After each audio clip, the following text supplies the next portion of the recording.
अंतर्बद्ध इतिहास embedded histories की व्याख्या कीजिए। किस प्रकार दान, स्तुति, आर्चाई, नरशंसी और आख्यान ऐतिहासिक चेतना को प्रकट करते हैं। अंतर्बद्ध इतिहास एम्बेडेड हिस्ट्रीज उन ऐतिहासिक कथाओं या वर्णनों को संदर्भित करता है जो विभिन्न सांस्कृतिक उपकरणों जैसे साहित्य, कविता, गान और लोक कथाओं में आबद्ध होते हैं। ये कथाएं सामूहिक स्मृतियों, परंपराओं और धारणाओं को संरक्षित और प्रसारित करती हैं और समाज के विभिन्न वर्गों द्वारा उनकी धारणाओं, ऐतिहासिक समझ और संबोधन को प्रतिबिंबित करती हैं। दान, स्तुति, ऋचाएँ, नरशंसी और आख्यान ऐतिहासिक चेतना को प्रकट करते हैं, इसलिए क्योंकि वे विभिन्न प्रकार के साहित्य उपकरण हैं जो भारतीय सांस्कृतिक विरासत में महत्वपूर्ण भूमिका निभाते हैं। दान, स्तुति, ऋचाएँ। दान, स्तुति, ऋचाएँ प्राचीन भारतीय शास्त्रों में पाई जाती हैं, खासकर वेदों में। ये स्तुतिस्तोत्र देवताओं या महापुरुषों के कार्यों और गुणों का वर्णन करते हैं। कवित्वता और कवितात्मक कहानी के माध्यम से वे धार्मिक और आध्यात्मिक संदेशों को ही नहीं प्रस्तुत करते, बल्कि ऐतिहासिक कथाएं भी संरक्षित करते हैं। इन स्तुतियों से समय की विशिष्ट धारणाओं, मूल्यों और सामाजिक नियमों की अवधारणा मिलती है। नरशंसी कथानक कविताएं या गाने वीरता, बलिदान और धैर्य के प्रशंसा करती हैं। ये रचनाएं वास्तविकता को मिथक के साथ मिलाकर प्रस्तुत करती हैं। नरशंसी ऐतिहासिक व्यक्तियों और घटनाओं की महिमा गाती हैं, जो सामूहिक स्मृति और पहचान का निर्माण करती हैं। आख्यान ऐतिहासिक घटनाओं, पौराणिक कथाओं या मिथकों को विवरण करने वाली रचनाएं होती हैं। ये सामान्यतः कविता रूप में रचे जाते हैं और ऐतिहासिक ज्ञान और सांस्कृतिक धरोहर के भंडार के रूप में काम करते हैं। इनके माध्यम से विभिन्न घटनाएं और व्यक्तियों के कहानी रूप में वर्णन किया जाता है, जो उस समय की राजनीतिक, सामाजिक और धार्मिक गतिविधियों के बारे में अंतर्दृष्टि प्रदान करते हैं। इस प्रकार दान, स्तुति, ऋचाएँ, नरशंसी और आख्यान ऐतिहासिक चेतना को अंतर्बद्ध करते हैं, क्योंकि वे साहित्यिक उपकरणों के माध्यम से ऐतिहासिक नारायणों को संजीवित करते हैं और सामूहिक स्मृति, परंपराओं और विश्वासों को संरक्षित करते हैं। किस प्रकार बखर अतीत को समझने में सहायक होते हैं? उदाहरणों के साथ व्याख्या कीजिए।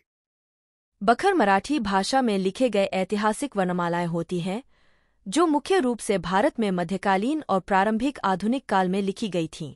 ये वर्णमालाएं उन क्षेत्रों के राजनीतिक, सामाजिक और सांस्कृतिक इतिहास में मूल्यवान अंदाज प्रदान करती हैं, जिन्हें वे शामिल करती हैं। यह बखर कैसे अतीत को समझने में सहायक होते हैं, इसके साथ उदाहरणों के साथ व्याख्या की गई है।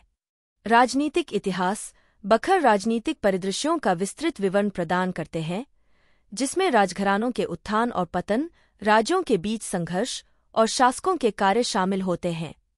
वे अक्सर युद्ध, विजय, संधि और प्रशासनिक संरचनाओं का विवरण करते हैं, जिससे समय की शासन व्यवस्था और शक्ति गतिकी दिखती है। उदाहरण के रूप में शिवलीलामृत एक प्रसिद्ध बखर है जो छत्रपति शिवाजी महाराज के जीवन और उनकी उपलब्धियों का वर्णन करती है, जिससे मराठा साम्राज्य के राजनीतिक इतिहास और उसकी मुगल और अन्य क्षेत्रीय शक्तियों के खिलाफ संघर्ष को समझने में मदद मिलती है। सामाजिक इतिहास बखर मध्यकालीन और प्रारंभिक आधुनिक भारत के सामाजिक विरासत में झलकियां प्रदान करते हैं, जैसे कि जाति संबंध, धार्मिक प्रथाओं, रीति रिवाजों और दैनिक जीवन के पहलू। उनमें विभिन्न सामाजिक वर्गों के जीवन शैली, महिलाओं की भूमिका और समुदायों के बीच की अन्याय के बारे में विवरण होता है। उदाहरण के रूप में महादजी शिंदे का बखर पेशवा शासन के दौरान महाराष्ट्र में सामाजिक और सांस्कृतिक प्रथाओं के विवरण प्रदान करता है, जिससे विभिन्न परिस्थितियों से लोगों के जीवन की जानकारी मिलती है। सांस्कृतिक इतिहास बखर सांस्कृतिक विकासों की समझ में मदद करते हैं, जिसमें साहित्य, कला, वास्तुकला और धार्मिक आंदोलन शामिल होते हैं। उनमें शासकों द्वारा कला के प्रायोजन, स्थानीय भाषाओं और साहित्यिक परंपराओं का उत्थान और धार्मिक विचारधाराओं का विस्तार शामिल होता है। एक उदाहरण है देवगिरी के यादवों का बखर, जो केवल राजनीतिक घटनाओं को ही नहीं दर्शाता है, बल्कि महाराष्ट्र के यादव राजवंश की सांस्कृतिक प्राप्तियों और वास्तुकला के आश्चर्यजनक कार्यों का भी उल्लेख करता है। आर्थिक इतिहास मुख्य रूप से राजनीतिक और सामाजिक पहलू पर ध्यान केंद्रित करते हुए बखरों में आर्थिक गतिविधियों के उल्लेख भी होते हैं, जैसे व्यापार मार्ग, कृषि व्यवस्था, करतंत्र और आर्थिक नीतियों के प्रभाव पर। ये उल्लेख इतिहासकारों को आर्थिक स्थितियों को पुनर्निर्माण करने और समय के साथ आर्थिक परिवर्तन के कारकों को समझने में मदद करते हैं। सारांश में, बखर विभिन्न पहलुओं पर ध्यान केंद्रित करके प्राचीन और प्रारंभिक आधुनिक भारत के इतिहास को समझने में महत्वपूर्ण स्रोतों के रूप में उपयोगी हैं। राजनीतिक, सामाजिक, सांस्कृतिक और आर्थिक पहलुओं के विस्तृत विवरण के माध्यम से वे क्षेत्र को आकार देने वाले ऐतिहासिक प्रक्रियाओं को समझने में सहायक होते हैं। संगम काव्य से किस प्रकार की ऐतिहासिक चेतना प्रकट होती है? संगम काव्य प्राचीन तमिलनाडु के संगम साहित्य काल में आते हैं, जो उनके समय के सांस्कृतिक, सामाजिक और राजनीतिक संदर्भों में गहरे निहित होती हैं। कई ऐतिहासिक चेतना के पहलू संगम काव्यों में स्पष्ट होते हैं। परंपरा और आदिवाद की भावना संगम काव्य परंपरा के साथ और पिछले से जुड़े एक मजबूत आदर्श का प्रतिबिंब करते हैं। वे अक्सर ऐसे पौराणिक कथाओं, लोक कथाओं और ऐतिहासिक घटनाओं का वर्णन करते हैं जो तमिल लोगों के लिए महत्वपूर्ण थे। इस तरह दिखाते हैं कि ये कथाएं कैसे मौखिक परंपराओं के माध्यम से संरक्षित और प्रसारित हुईं। यह परंपरा के आदर्श के साथ संबंध को मजबूत करती है, वर्तमान और भूत के बीच एक संबंध बनाती है, सामूहिक पहचान और सांस्कृतिक विरासत को आकार देती है। ऐतिहासिक परिवर्तन की जागरूकता परंपरा के बावजूद संगम काव्य ऐतिहासिक परिवर्तन और विकास की जागरूकता भी प्रकट करते हैं। वे समय के साथ राजनीतिक शक्ति, सामाजिक गतिविधियों और सांस्कृतिक प्रथाओं में परिवर्तन का वर्णन करते हैं। उदाहरण के लिए, कविताएं राजाओं के उदय और पतन, कृषि व्यवस्था में परिवर्तन या नई धार्मिक विश्वासों के उदय का वर्णन कर सकती हैं।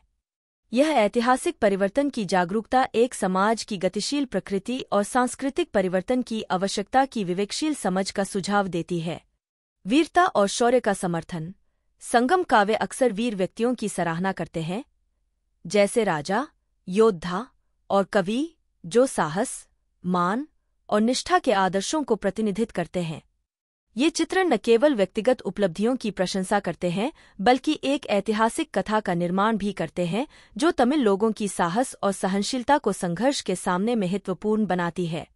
वीर उपकारों का निर्धारण करके संगम काव्य ऐतिहासिक स्मृति और सामूहिक पहचान के निर्माण में योगदान करते हैं। फरिश्ता की इतिहास की अवधारणा की चर्चा कीजिए। फरिश्ता की तारीख़ फरिश्ता नामक ऐतिहासिक रचना का उनकी इतिहास की अवधारणा का विवेचन करते समय हम उनके कई महत्वपूर्ण पहलुओं को समझ सकते हैं।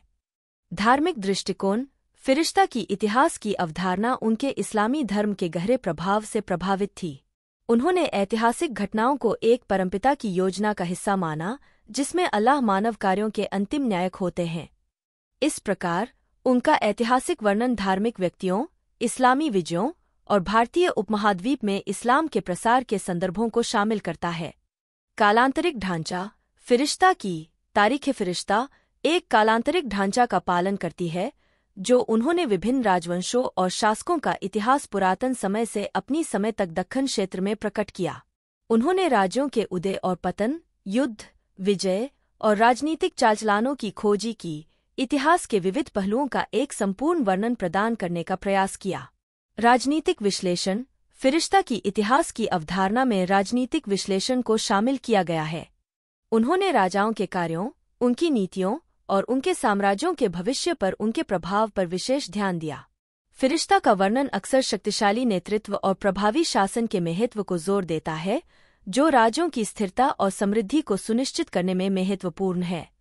सांस्कृतिक और सामाजिक संदर्भ राजनीतिक इतिहास के अलावा फरिश्ता की रचना में सांस्कृतिक और सामाजिक संदर्भ भी शामिल है। उन्होंने दक्खन क्षेत्र में रहने वाले लोगों की आचार विचार, परंपराएं और दैनिक जीवन के बारे में अंतर्दृष्टि प्रदान की है, जो उनके चित्रण की पूरीता को बढ़ाती है। फारसी साहित्यिक शैली फरिश्ता की रचना की शैली को उनकी फारसी साहित्यिक चमक से चिह्नित किया जा सकता है, जिसमें समृद्ध भाषा, अलंकार और कवितात्मक अभिव्यक्तियां उनकी कथा में बार बार आती हैं। यह सौंदर्यपूर्ण उपाय उनके ऐतिहासिक विवरणों को ज्ञानदायक और आकर्षक बनाता है, जो उनके पाठकों के लिए संवेदनशील और मनोहारी बनाता है।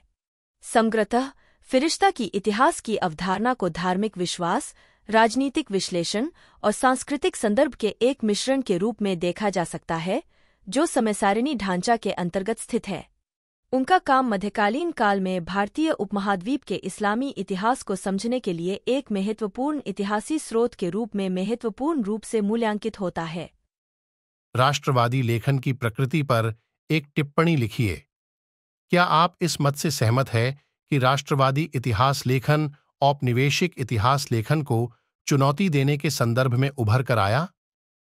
राष्ट्रवादी लेखन एक प्रकार का ऐतिहासिक लेखन है जो राष्ट्रीय भावनाओं, स्वाभिमान और राष्ट्रीय अस्मिता को मजबूत करने का प्रयास करता है। इसका मुख्य उद्देश्य राष्ट्रीय इतिहास, सांस्कृतिक विरासत और भूमिका को उज्ज्वल करना है ताकि लोग अपने राष्ट्रीय गौरव को समझ सकें और इसे महसूस कर सकें। राष्ट्रवादी लेखन के अनुयायी यह मानते हैं कि एक देश की विकास और प्रगति के लिए उसका इतिहास और संस्कृति उत्तम धारण की जानी चाहिए। राष्ट्रवादी लेखन का उद्देश्य राष्ट्रीय अहमियत को बढ़ावा देना है। इसमें राष्ट्रीय एकता और सामर्थ्य को बढ़ाने का प्रयास होता है। राष्ट्रवादी लेखन के प्रति लोगों की उत्साहित रुचि उसके साथ साथ राष्ट्रीय भावना को भी उत्तेजित करता है। इसलिए यह एक महत्वपूर्ण शैली है जो एक राष्ट्र की पहचान को मजबूत करती है। राष्ट्रवादी लेखन का मुख्य उद्देश्य राष्ट्रीय अस्मिता को मजबूत करना है। इसमें विभिन्न घटनाओं, व्यक्तियों और संस्कृतियों को उज्ज्वल किया जाता है जो उस राष्ट्र की पहचान का हिस्सा हैं। यह शैली राष्ट्रीय भावनाओं को जागृत करने और सामूहिक दृष्टिकोण को बढ़ावा देने में मदद करती है। इसके माध्यम से लोग अपने राष्ट्र के प्रति अपनी निष्ठा को बढ़ा सकते हैं और राष्ट्रीय एकता को मजबूत कर सकते हैं। राष्ट्रवादी लेखन के कई प्रमुख लक्षण हैं। पहले, यह अपने राष्ट्र की संस्कृति, इतिहास और भूमिका को उज्ज्वल करता है। दूसरे, यह राष्ट्रीय अभिवृद्धि और विकास को प्रोत्साहित करता है। तीसरे, यह राष्ट्रीय एकता और समरसता को बढ़ावा देता है। चौथे, यह राष्ट्रीय उद्देश्यों और लक्ष्यों को प्रकट करता है और लोगों को उनकी प्राप्ति के लिए प्रेरित करता है। राष्ट्रवादी लेखन की प्रकृति में राष्ट्रीय भावनाओं, स्वाभिमान और अस्मिता के प्रति विशेष ध्यान दिया जाता है। यह विभिन्न राष्ट्रीय स्थितियों, घटनाओं और व्यक्तियों के माध्यम से राष्ट्र की विशेषता को उज्ज्वल करता है। राष्ट्रवादी लेखन अक्सर राष्ट्रीय उत्थान और स्वतंत्रता संग्राम की महत्वपूर्ण घटनाओं को हार-जीत, वीरता और समर्पण के रूप में प्रस्तुत करता है। इसके माध्यम से लोग अपने राष्ट्र के इतिहास, संस्कृति और अभिवृद्धि के प्रति संबंध और जागरूकता बढ़ाते हैं। आजकल राष्ट्रवादी लेखन की प्रकृति एक महत्वपूर्ण चुनौती का सामना कर रही है। उत्तराधिकारी इतिहास लेखक और विचारक अक्सर इसे औपनिवेशिक इतिहास लेखन के साथ तुलना करते हैं। औपनिवेशिक इतिहास लेखन एक अध्ययन के रूप में राष्ट्रीय अहमियत को छोड़ता है और विश्वविद्यालयों और विद्यालयों में विशेषज्ञता की दिशा में ध्यान केंद्रित करता है। इसके बजाय यह सामाजिक, आर्थिक और सांस्कृतिक प्रश्नों पर ध्यान केंद्रित करता है और अक्सर विभाजन और संघर्ष के कारणों को उज्ज्वल करता है। यह आपसी संबंधों, सामाजिक न्याय और असमानता को ध्यान में रखता है। इस संदर्भ में राष्ट्रवादी लेखन को आधुनिक समाज में उपयुक्त बनाए रखने के लिए उसकी प्रकृति को समीक्षा की जानी चाहिए। राष्ट्रवादी लेखन के प्रतिनिधि विचारकों को आधुनिक समय के विशेषांकों, सामाजिक परिवर्तनों और विविधताओं को ध्यान में रखना चाहिए। उन्हें राष्ट्रीय अहमियत को ध्यान में रखते हुए सामाजिक, आर्थिक, राजनीतिक और सांस्कृतिक प्रश्नों पर भी ध्यान केंद्रित करना चाहिए। इस प्रकार राष्ट्रवादी लेखन आधुनिक समाज की आवश्यकताओं और मानवीयता की मांगों को पूरा करने में महत्वपूर्ण भूमिका निभा सकता है। अभिलेखों की भाषा परिवर्तन के प्रतीक के रूप में। प्रतिलेखों में प्रयुक्त भाषा समय के साथ राजनीतिक, सांस्कृतिक और भाषात्मक परिदृश्यों में बदलाव का प्रमुख प्रतीक के रूप में कार्य करती है। प्रतिलेख, जो पत्थर, धातु या मिट्टी जैसे स्थायी सामग्रियों पर साधारणतः लिखे गए दस्तावेज होते हैं, ऐतिहासिक विकासों और सामाजिक परिवर्तनों के मूल्यवान अनुभव प्रदान करते हैं। यहाँ प्रतिलेखों की भाषा कैसे बदलाव के प्रतीक के रूप में कार्य करती है। राजनीतिक परिवर्तन। प्रतिलेखों में प्रयुक्त भाषा अक्सर राजनीतिक शक्ति और शासन संरचनाओं में परिवर्तन को दर्शाती है। उदाहरण के लिए, प्राचीन साम्राज्यों के प्रतिलेख साम्राज्य के शासक अभिजातों की भाषा में लिखे गए होते हैं, जैसे प्राचीन भारत में संस्कृत या रोमन साम्राज्य में लैटिन। जैसे ही साम्राज्य उभरते हैं और गिरते हैं, प्रतिलेखों में प्रयुक्त भाषाएं नई शासकों या प्रमुख राजनीतिक संरग्गों की भाषात्मक पसंद को दर्शाने के लिए बदल सकती हैं। सांस्कृतिक बदलाव। प्रतिलेख सांस्कृतिक बदलाव और नई भाषात्मक नीतियों के अपनाने की संकेत देते हैं। उदाहरण के लिए, प्राचीन भारत में बौद्ध धर्म के प्रसार के कारण प्रतिलेखों में प्राकृतिक भाषाओं का उपयोग होता था, जो धार्मिक पाठों और सांस्कृतिक अभ्यासों की लोकमान्यता को दर्शाता है। उसी तरह रोमन साम्राज्य में ईसाई धर्म को राज्य धर्म के रूप में अपनाने से पहले प्रतिलेख यूनानी या लैटिन में लिखे गए होते थे, जो पूर्ववासी पैगन धार्मिक प्रतिलेखों को बदल देते थे। भाषा संपर्क और प्रभाव। प्रतिलेख विभिन्न समुदायों और क्षेत्रों के बीच भाषा संपर्क और भाषात्मक प्रभाव के सबूत प्रदान कर सकते हैं। साम्राज्य विस्तार और व्यापार नेटवर्क विकसित होने पर भाषाएं समाप्त होने के लिए शब्दावली, व्याकरण और लेखन प्रणालियों को पढ़ने के लिए पड़ती हैं। इन भाषात्मक उदाहरणों के द्वारा लोग सांस्कृतिक आदान प्रदान और प्रभाव के पैटर्न को देख सकते हैं। मानकीकरण और संहिताओं। प्रतिलेखों में भाषा में परिवर्तन का अभिव्यक्ति करने के लिए प्रयोग किए गए मानकीकरण और संहिताओं के प्रयासों को दर्शाते हैं। उदाहरण के लिए, प्राचीन सभ्यताओं के शास्त्रीय काल में मानकीकरण के प्रकार और व्याकरणिक नियमों का उदय हुआ, जो प्रशासनिक, कानूनी और धार्मिक उद्देश्यों के लिए प्रतिलेखों में मानकीकृत भाषाओं का व्यापक उपयोग करने के लिए समयानुसार बदलाव करते हैं। यह मानकीकरण बड़े साम्राज्यों और शासनाधिकारियों के बीच संचार और रिकॉर्ड कीपिंग को सुगम बनाने में मदद करता है। भाषात्मक पुनर्जीवन और पुनरुत्थान आंदोलन। कुछ मामलों में प्रतिलेख भाषात्मक पुनर्जीवन या पुनरुत्थान आंदोलनों को दर्शाते हैं, जो लुप्त होने वाली भाषाओं और लिपियों को संरक्षित या पुनर्जीवित करने के लक्ष्य को प्रेरित करते हैं। उदाहरण के लिए, प्राचीन भारत में मौर्य साम्राज्य के प्रतिलेख प्राकृतिक भाषाओं और ब्राह्मी लिपि में लिखे गए हैं, जो बौद्ध धर्म के प्रसार में और स्थानीय भाषाओं की संरक्षण में एक भूमिका निभाई है। सारांश में, प्रतिलेखों की भाषा ऐतिहासिक जानकारी का एक अमूल्य स्रोत है, जो समय के साथ भाषाओं, लिपियों और सांस्कृतिक पहचानों के विकास के निरीक्षण के लिए उत्तम है। इसे अध्ययन करके इतिहासकार समाज, आर्थिक और भाषात्मक परिवर्तनों के गहराई में प्रवेश कर सकते हैं, जो भाषा संपर्क, मानकीकरण और पुनर्जीवन की जटिल गतिविधियों को ज्ञात करते हैं। पौमचरियम। पौमचरियम एक शास्त्रीय जैन पाठ है जो तमिल में लिखा गया है। पौमचरियम को पौमचरिय या पौमचरियम के रूप में भी जाना जाता है। यह 5 महान जैन साहित्य की एक है, जिसे समूह से महाकाव्य कहा जाता है। शीर्षक पौमचरियम का अनुवाद पौम के जीवन की महाकाव्य या राजकुमार पौम की जैन कथा होता है। इस महाकाव्य का लेखक माना जाता है जैन विद्वान और कवि भद्रबाहु, कभी कभी भद्रबाहु स्वामी के रूप में लिखा जाता है, जो करीब 4वीं शताब्दी ईसा पूर्व में जीते थे। भद्रबाहु जैन दर्शन और जैन साहित्य में उनके गहन ज्ञान और उनके योगदान के लिए प्रसिद्ध थे।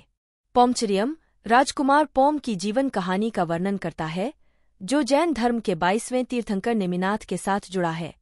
महाकाव्य में राजकुमार पौम के विभिन्न परीक्षणों, कठिनाइयों और आध्यात्मिक विजयों का वर्णन किया गया है, जब वह अपने राजकुमारी जीवन को छोड़कर संन्यास और बोध की पथ की ओर बढ़ते हैं।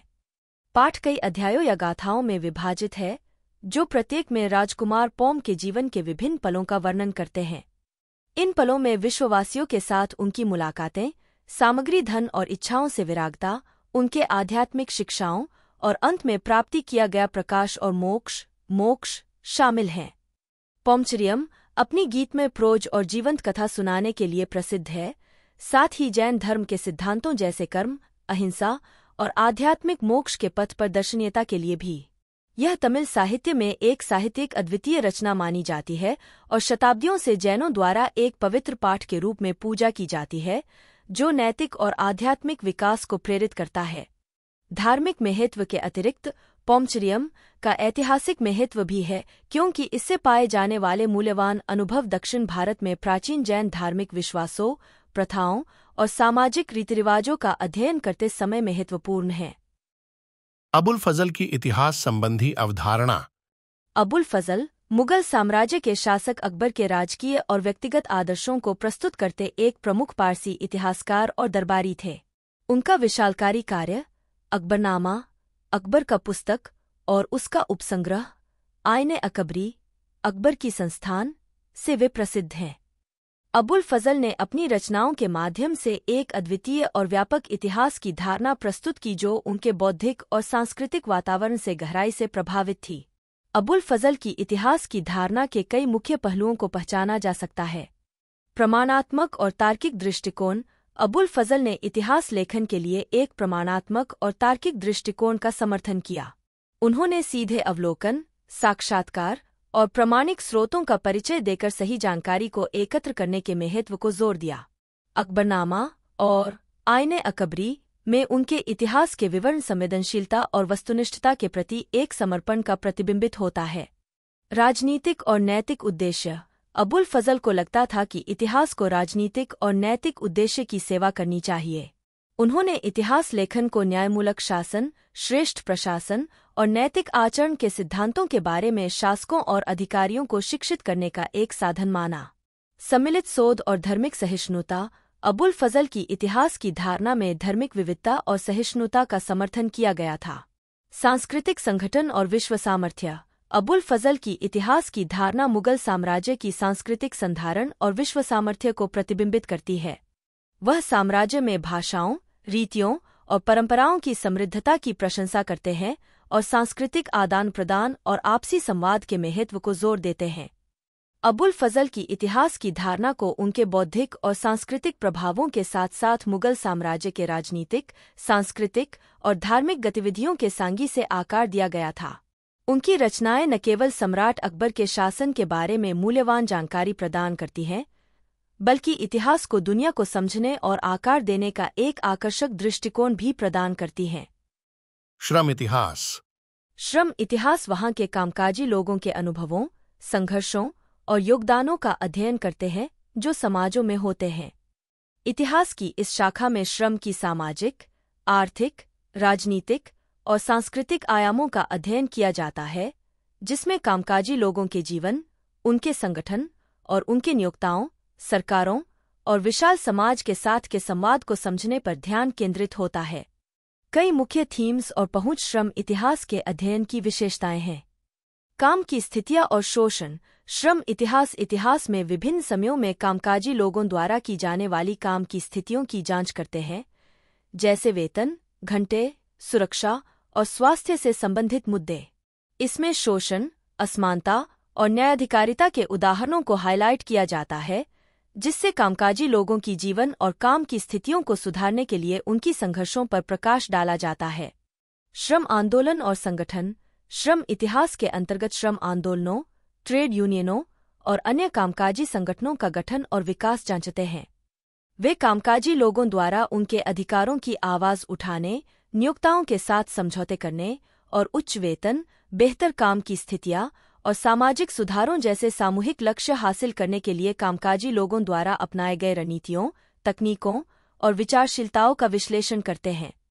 वर्ग संघर्ष और प्रतिरोध। श्रम इतिहास आपको समाजों में वर्ग संघर्ष और प्रतिरोध की गतिविधियों की जांच करते हैं। वे कामकाजी लोगों द्वारा किए गए श्रम असंतोष, हड़ताल, प्रदर्शन और अन्य सामूहिक कार्रवाई के उदाहरणों की जांच करते हैं जो शोषण को चुनौती देने और उनकी हितों की दावे करने के लिए कामकाजी लोग उठाते हैं। श्रम इतिहास यह भी जांचते हैं कि नियोक्ता, सरकार और अन्य अभिनेताओं ने श्रम संगठनों का कैसे प्रतिक्रिया दिया और कामकाजी गतिविधि को कैसे दमन करने का प्रयास किया। लिंग, जाति और अंतर्वर्तीता। श्रम इतिहास एक अंतर्वर्ती दृष्टिकोण अपनाते हैं जो लिंग, जाति, राष्ट्रीयता और अन्य सामाजिक पहचानों को वर्ग के साथ जोड़ते हैं ताकि कामकाजी लोगों के अनुभवों और अवसरों को स्थापित करें। वे देखते हैं कि लिंग भेदभाव, जातिगत अलगाववाद और साम्राज्यवाद जैसे कारक कैसे श्रम शोषण, रोजगार के प्रवेश और श्रम संगठनों में भागीदारी को प्रभावित किया है। वैश्विक और तुलनात्मक दृष्टिकोण। श्रम इतिहास वैश्विक और तुलनात्मक दृष्टिकोण अपनाते हैं जो विभिन्न क्षेत्रों, संस्कृतियों और इतिहास के अलग अलग अवधियों में श्रम अनुभवों की विविधता का अध्ययन करते हैं। रणजीत गुहा। रणजीत गुहा 1923 में जन्मे एक प्रमुख भारतीय इतिहासकार थे जिन्होंने सबाल्टर्न अध्ययन और पोस्ट कॉलोनियल इतिहास विज्ञान के क्षेत्रों पर गहरा प्रभाव डाला। उपनिवेशवाद, राष्ट्रवाद और दक्षिण एशिया में प्रतिरोध के दृष्टिकोण को पुनः आकार दिया। उनका प्रमुख काम सबाल्टर्न स्टडीज दक्षिण एशियाई इतिहास और समाज पर लेख 1980 के दशक में संस्थापित किया गया पूर्वाग्रहपूर्ण शासक केंद्रित इतिहासवादों को चुनौती देकर किसान, मजदूर और स्थानीय समुदाय जैसे सबाल्टर्न समूहों को प्रकाशित करके विद्वानों के विचारों में परिवर्तन किया। गुहा ने सबाल्टर्न की अवधारणा को प्रसिद्ध किया, जो सामाजिक और राजनीतिक रूप से निश्चित समूहों को प्रतिनिधित्व करती है, जो एक समग्र ऐतिहासिक समझ के लिए महत्वपूर्ण होते हैं। उनके योगदान के माध्यम से वे भारतीय इतिहास के सबाल्टर्न दृष्टिकोण को जांचते हैं। उनका कहना है कि किसान आंदोलनों और जनजाति विद्रोहों के माध्यम से कॉलोनियल दमन का सामना कर रहे सबाल्टर्न समूहों की क्रियाशीलता पर जोर देते हैं। गुहा का अंतर्दृष्टिगत दृष्टिकोण मानवज्ञान, समाजशास्त्र और साहित्य सिद्धांत से जुड़ा हुआ है, जिसमें उन्होंने ओरल परंपराओं और लोक कथाओं के महत्व को उठाया और आधिकारिक रिकॉर्ड के प्रति संवेदनशीलता के खिलाफ धारावाहिक इतिहासशास्त्र की आलोचना की। सबाल्टर्न अध्ययनों के परे गुहा की व्यापक लेखन क्रांति और सामाजिक विज्ञान के विभिन्न क्षेत्रों के साथ साथ भारतीय राष्ट्रवाद, कोलोनियलवाद और इतिहास लेखन की राजनीति की खोज करती है। उनका शोध ऐतिहासिक जांच की सीमाओं को विस्तारित करता है, सबाल्टर्न आवाज़ों को मजबूत करता है और शक्ति और नियंत्रण के प्रमुख कथाओं का मुकाबला करता है, इतिहास के जटिलताओं के साथ योग्य संलग्न करता है।